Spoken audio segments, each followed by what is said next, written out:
मध्ये विष्णुः अन्ते देवः सदाशिवः मूर्तित्रयस्वरूपाय दत्तात्रेय नमोऽस्तु ते।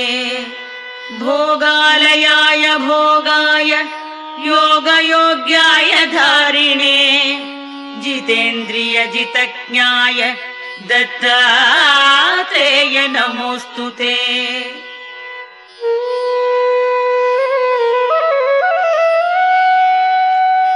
दिगंबराय दिव्याय दिव्यरूपधराय च सदोदित परब्रह्म दत्तात्रेय नमोऽस्तु ते।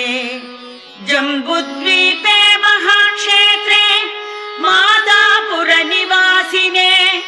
जयमानसतां देव दत्तात्रेय नमोऽस्तु ते।